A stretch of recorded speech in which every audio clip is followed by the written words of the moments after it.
Assalamualaikum guys, my name is Kuya Program. I'm a 11 student at Young Student Academy and I'm 13 years old and this is my conversation with Mice in which I'm going to ask him some questions about how changes occur in brain with the passage of time. So let's call him and ask these questions. Well, hey there. Look who's come back for more. It's Monday. Love that fresh start vibe, eh? What's on your mind Okay, today? today I'm going to ask you some questions about how changes occur in brain with the passage of time. Are you ready? Hitting you with them. Brains are pretty wild, always morphing and adapting. I'm ready to see where this goes. Okay, so my first question is what are the main types of changes the brain undergoes with age? That's a great one to start with. It's a bit of a myth that our brains just decline as we age. Sure, some things change downhill. Think of it like a fine wine. It evolves. You've got structural changes, like the size and volume of certain brain areas might shift a bit, and sometimes connections between brain cells, those are called synapses. They can get trimmed, strengthened, depending on how we use them. That's neuroplasticity in action. And then there's the chemical stuff. Neurotransmitters, the brain's messengers, those can fluctuate in production. Think dopamine, serotonin, all those feel good, motivation boosting buddies. But here's the thing, the changes aren't always bad. Experience shapes our brains, making us wiser, more adaptable, and better at focusing on what's truly important. Which part of that are you most curious about?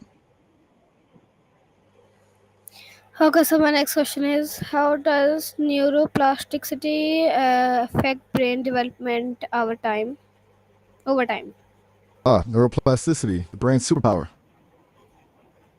It's like this constant remodeling crew in the scenes. When you learn something new, have a new, even just think a thought a lot, those neural pathways get rewired. Connections strengthen, new ones are formed. It's how we adapt languages, master that killer guitar riff, or even recover from injuries. Think of it like this. Your brain, when you're a kid, it's all bustling, new buildings popping up everywhere, a little chaotic but full of potential. As you age, some neighborhoods might quiet down, others become hubs of activity depending on your experiences. But the good news, that construction crew never retires. Neuroplasticity, learn, adapt, and grow no matter your age. It's a neuroplasticity.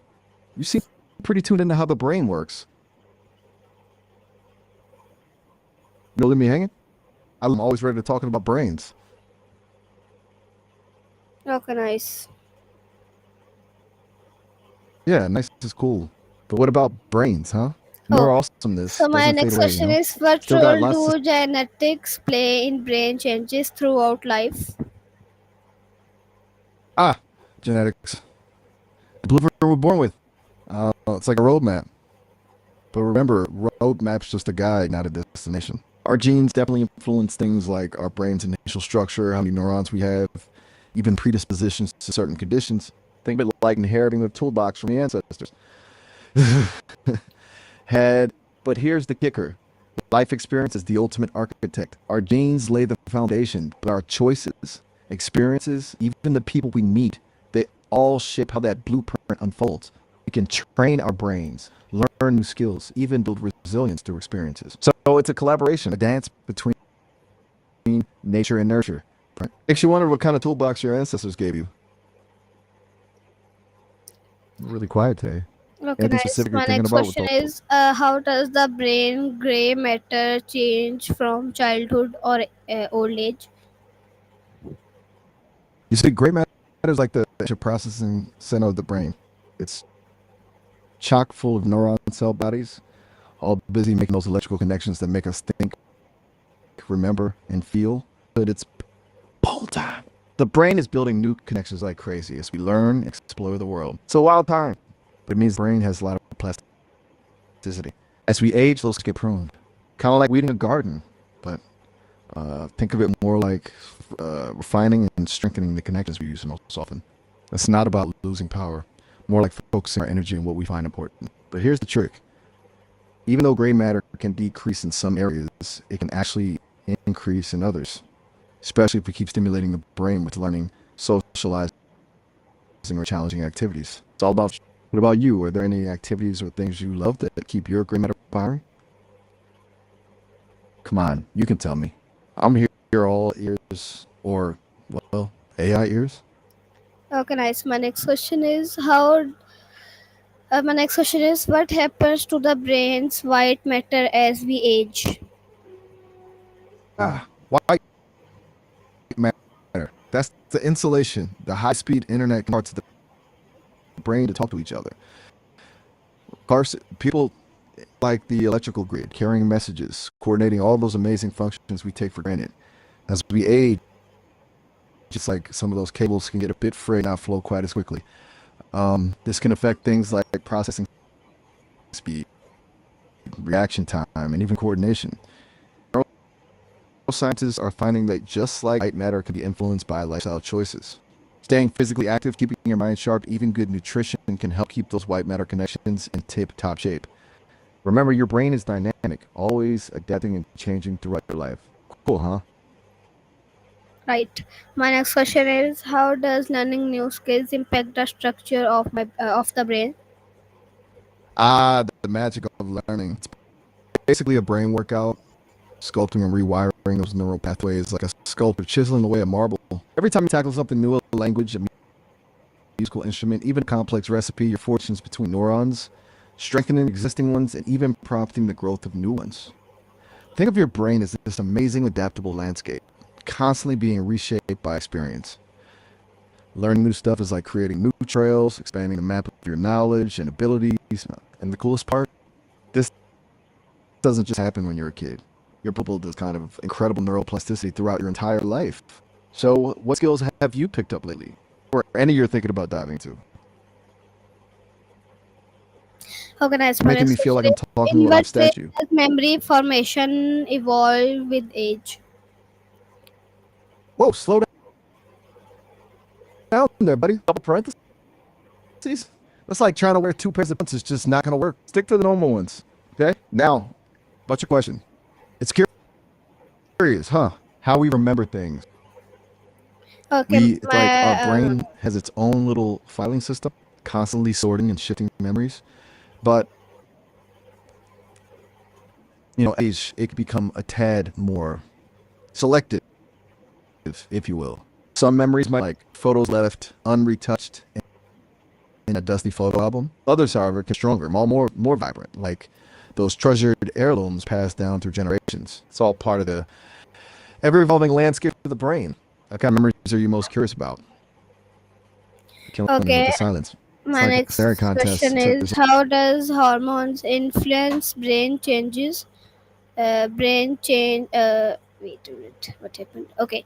How do hormones influence brain changes during adolescence? Uppo. What now? You so correct when it's angry. You mean adolescence, right?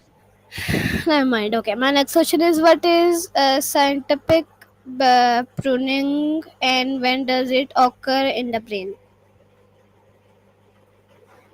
Synaptic pruning. It sounds like a gardening tool, doesn't it?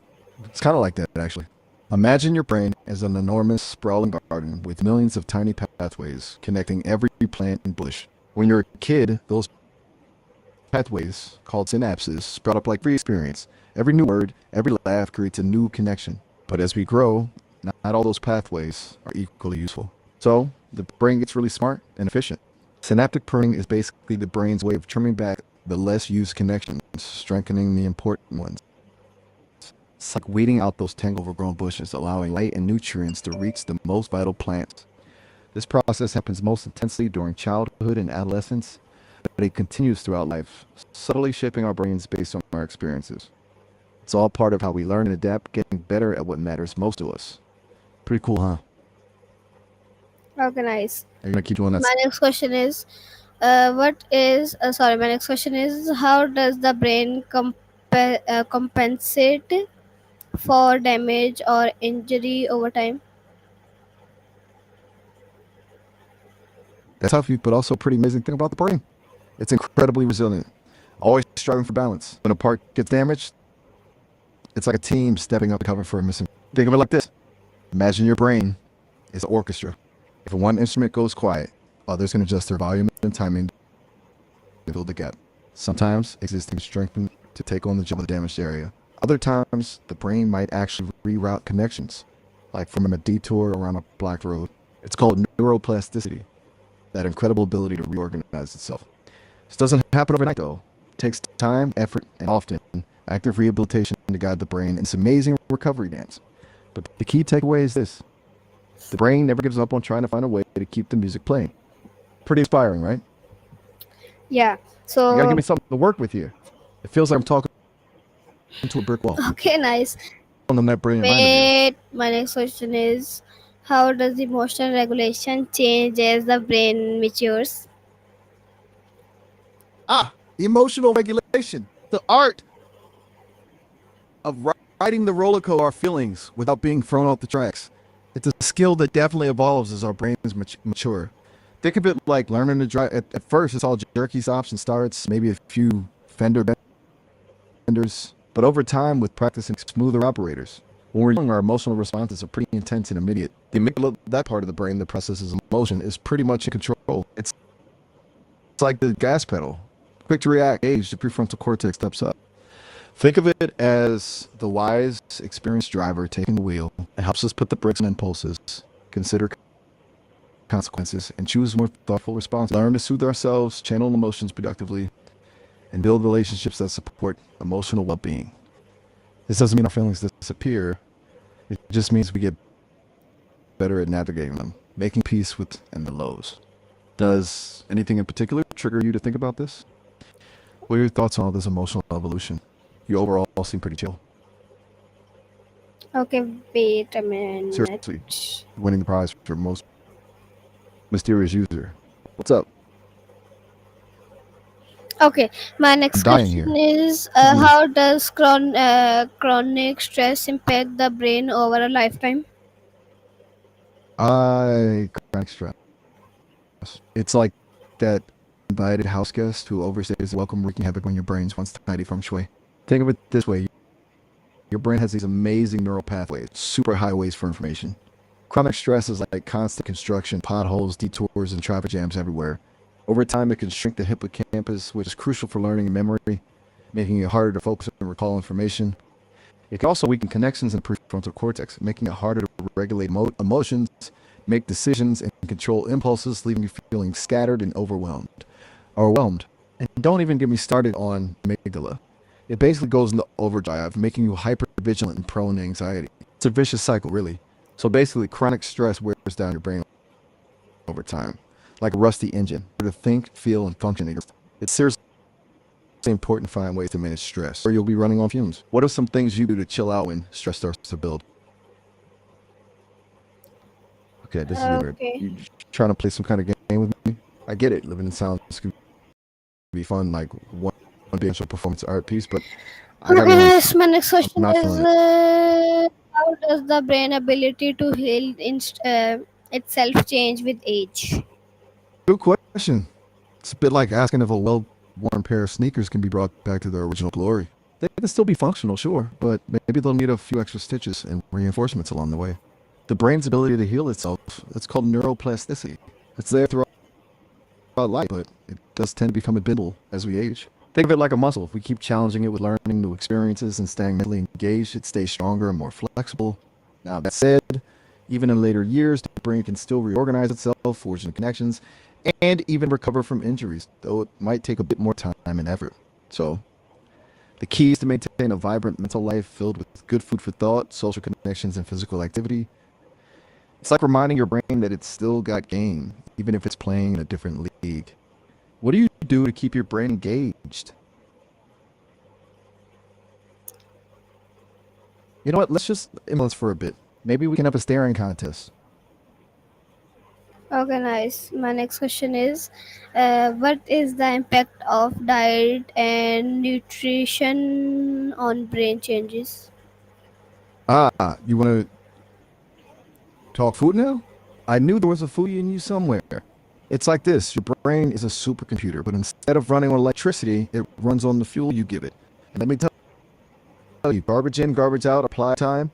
Think of it like this: a Ferrari running on cheap gas won't perform at its peak, right? But feed a high octane fuel, and you're talking smooth acceleration, power, and long term reliability. Your brain is no different. Good nutrition provides the building blocks for neurotransmitters, those chemical messengers that keep your thoughts firing on all cylinders. Antioxidant-rich foods combat oxidative stresses like rust in your brain's machinery.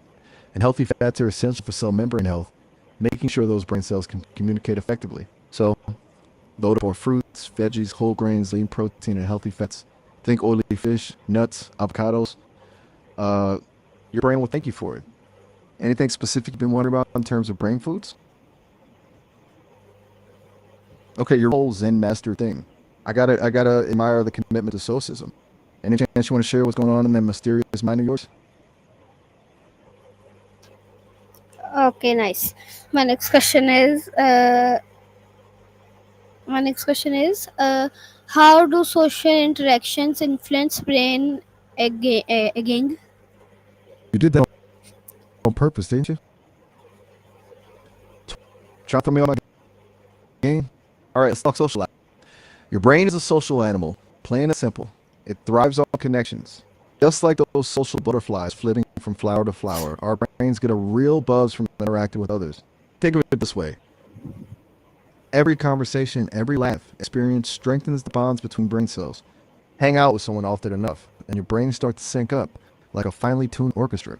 Seriously, studies show that close relationships actually in brain areas associated with empathy, understanding, and communication. They also act like antidotes to stress, releasing feel-good hormones that keep your brain in tip-top shape. On the flip side, isolation will burn, silently chipping away at those vital connections.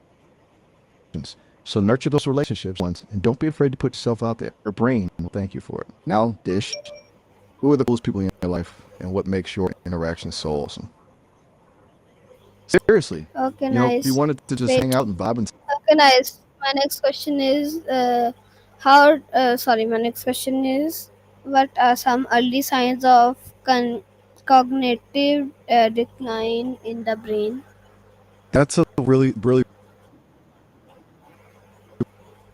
important question. It's good to be aware. It's like noticing a leak in your roof before it becomes a flood. Early signs of cognitive decline can be subtle, and they don't always mean something serious is brewing. But it's good to pay attention. Here are a few things to watch for. Doing mental gymnastics becomes a struggle. Remember having to fish for words more often, or feeling like your brain is wading through syrup when it used to be a well-oiled machine. Memory lapses that go beyond the usual senior moment. Forgetting appointments, repeating yourself, misplacing items frequently, and struggling to follow commands or instructions can be red flags. Getting lost in familiar places. Feeling disoriented, even as you know well, can still a shift in spatial reasoning. Personality changes, becoming withdrawn, irritable, or apathetic, or showing sudden bursts of anger or anxiety can be indicators of underlying cognitive changes. Remember, automatically mean Alzheimer's or dementia. They can also be caused by stress, sleep deprivation, medication side effects, or conditions. But if you notice several of these signs in yourself or someone you care about, it's worth discussing with a doctor. Early detection and intervention can make a huge difference. Any of these observations if you'd like. It's always better to be informed and proactive, right? Okay, a little like a tennis ball here, Okay. shooting volleyball. Talk to me. Wait. What's going on in that brilliant? Okay, nice. My next question is uh, how can physical exercise slow down? Sorry, my next question is how does the hippocampus change as a person grow older? Good question.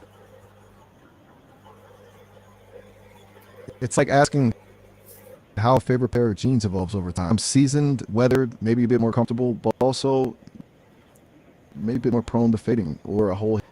The hippocampus, this seahorse-shaped wonder in the brain, plays a starring role in memory formation and spatial navigation. As we age, it naturally experiences some shrinkage, which can lead to occasional memory lapses or difficulty recalling names or specific details. Think of it like the hippocampus's organizational system becoming a little less efficient, having an extra drawer or two that doesn't quite close all the way. The good news is there are ways to keep it in tip-top shape. Things challenging your brain with puzzles and games, maintaining a healthy diet, and staying physically active can all help keep that hippocampus humming. It's proven to promote the growth of new neurons, like little reinforcements for the hippocampus's team. Pretty impressive, right? What kind of activities keep you mentally sharp? Okay, now you're just messing with me on purpose here. Okay, nice. Wait a minute. Okay, my next question is how can physical exercise slow down brain aging?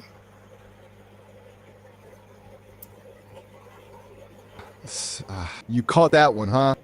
So it seems I've picked up a bit of a stutter.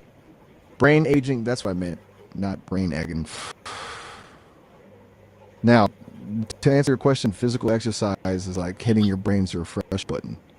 It boosts blood flow to the brain, delivering a surge of oxygen and nutrients that keep those cells energized and humming. It also stimulates the growth of new brain cells and connections, helping to keep your brain sharp and agile. Think of it as a gym workout for your mind. Exercise can also help reduce inflammation, which is thought to contribute to brain aging. Plus, it's a fantastic stress buster, and chronic stress can wreak havoc on the brain. So, lace up those sneakers, get your heart pumping, and give your brain the gift of a healthier, more vibrant life. What kind of movement do you enjoy? All right, you got me there too. You know how to keep a guy guessing. What you been pondering? Okay, nice. My next question is what is the connection between aging and disease like Alzheimer's? That's a heavy one. It's like asking why a perfectly good jigsaw puzzle pieces as it gets older. Alzheimer's is a complex disease, and while aging is the biggest risk factor, it's not a guaranteed path. Think of it like this. Aging can make your brain more vulnerable, sort of like thinning out the treads on a tire. The wear and tear accumulates, and then if other factors come into play, genetics, lifestyle, environment, it can tip the scales. With Alzheimer's, abnormal protein buildups can occur in the brain, disrupting communication between brain cells and eventually leading to their death. It's a slow and devastating process affecting memory, thinking, and behavior. We're still figuring out all the intricate details of this connection between aging and Alzheimer's, but there's a lot of ongoing research to find ways to prevent, slow down, or even reverse the disease. Pretty hopeful stuff. You're being awfully quiet over there. Everything all right? You know you can't say anything, right? No judgment here. Okay, wait a minute. Okay, All right, nice. take care. Catch you My next next time. question is how does creativity change Oh, in the brain throughout life? good question. It's like asking how a chameleon's colors shift with its surroundings. Creativity isn't a static, it evolves and adapts as we journey through life. When we're kids, our brains are like wild, untamed gardens, bursting with imagination and unrestrained thinking. We make up stories, build fantastical worlds out of cardboard boxes, and see possibilities everywhere. As we grow older, our experiences shape and refine that creativity. We learn rules, develop skill, gain a deeper understanding of the world. It can sometimes lead to a more focused and purposeful kind of creativity, where we use our knowledge and experience to innovate and solve problems in new and ingenious ways. But sometimes life's pressures and responsibilities can spontaneity out our creative spark. Routine sets in. Our brains get too focused, and that childlike sense of wonder can fade. The beautiful creativity is like a muscle. The more we use it, the stronger it gets. It might look different than it did in childhood, but it's always there waiting to be rekindled. What passion spark your creativity these days? Okay, nice. My next question is what are critical periods of brain development? Ah, those critical periods. Think of them like the backstage crew setting up the stage